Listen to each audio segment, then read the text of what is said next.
Assalamualaikum,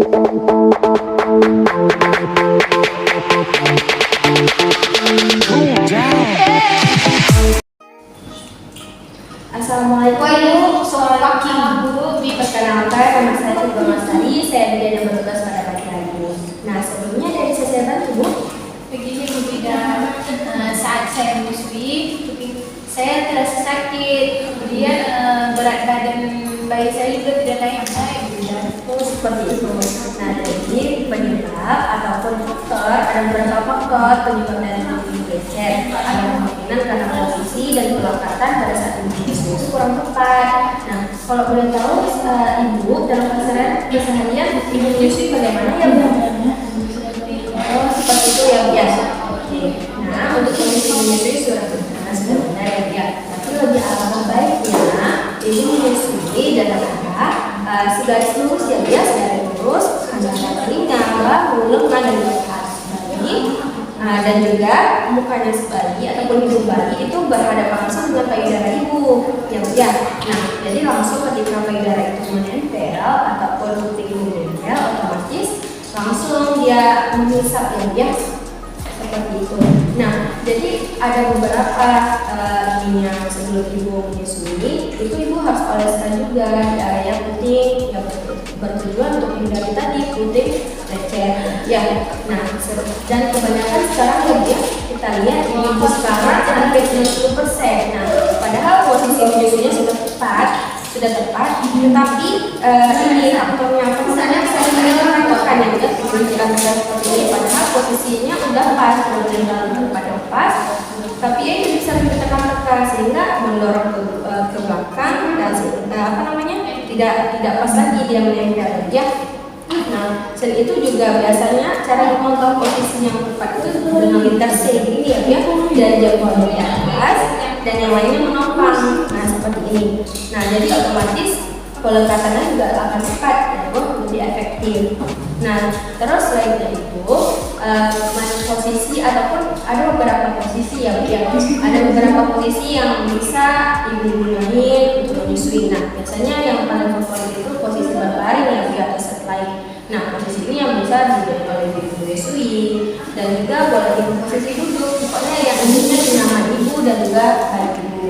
Nah, ada juga posisi football position. Nah, posisi ini biasanya digunakan untuk ibu yang selesai sesar. Nah, biar apa?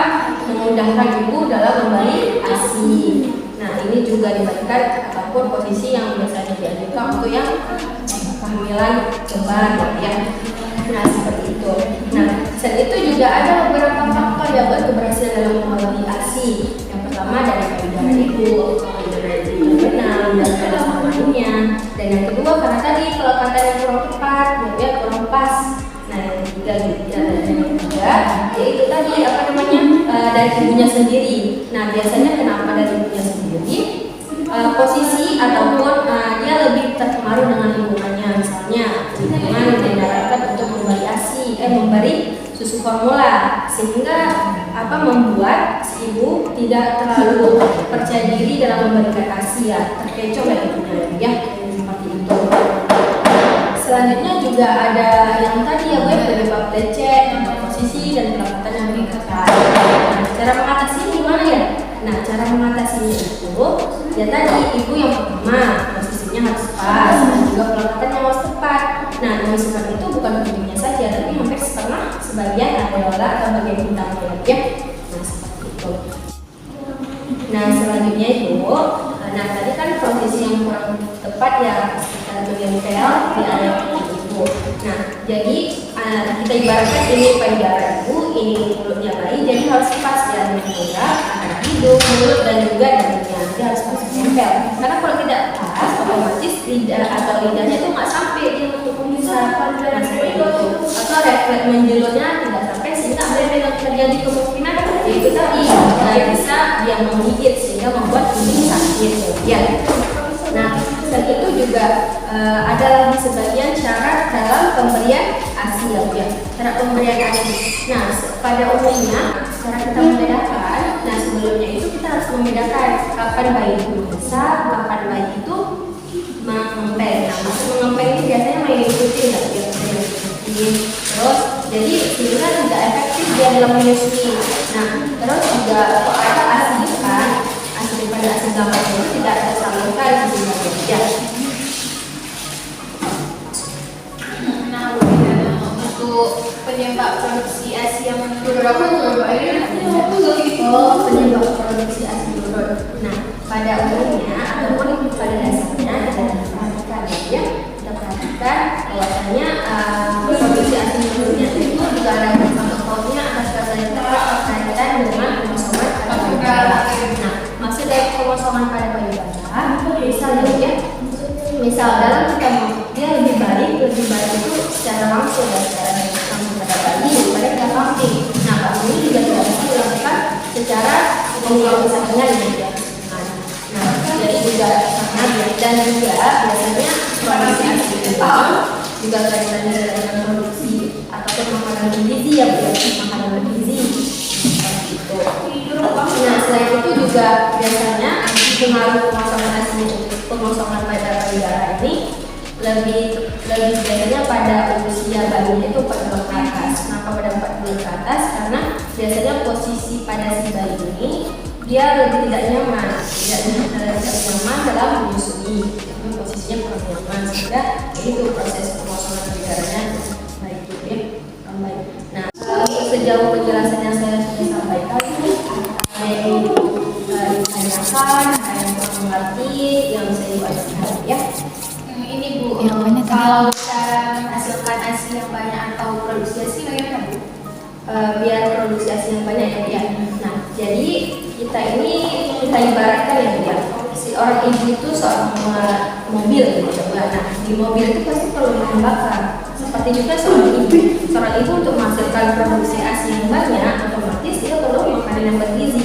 Nah, makanan bergizi seperti apa ya? Ada pokok, ada di dalam karbohidrat, ada hewani, nabati, sayur-sayur, buah-buahan. Nah, daging ringan, terus ada juga tempe. Nah, tidak mesti dengan daging yang dia bisa dibutuhkan sesuai dengan ekonomi yang punya. Nah, Ibu, jadi tadi juga bertanya kan setara dengan berat badan mampu tidak ada kenaikan. Nah, jadi pada umumnya biasanya dia bayi nomor 2 itu jika dalam minggu pertama itu memang naik berat, turun badannya. Nah, hal itu hal yang normal dalam wajar ya. Ibu nggak usah khawatir terkait hal itu. Nah, dalam 2 minggu biasanya bakalan kembali normal lagi penaikan berat badannya biasanya dalam 1 minggu sampai 30 gram penaikan berat badannya. Yang misalkan dilakukan dalam 1 bulan itu sekitar 400 sampai 900 gram kenaikan berat badannya ya.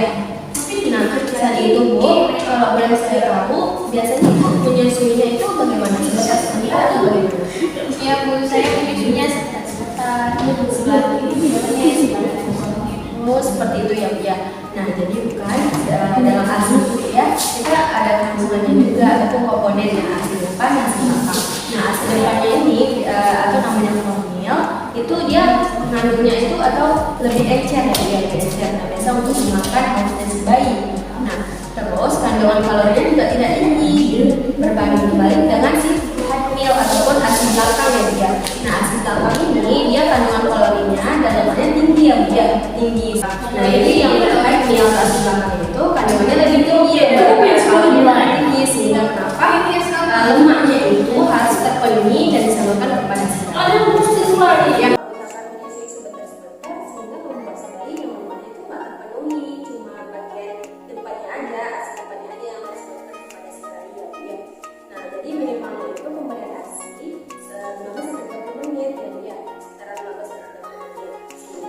Formil atau ASI pada dasar itu terpenuhi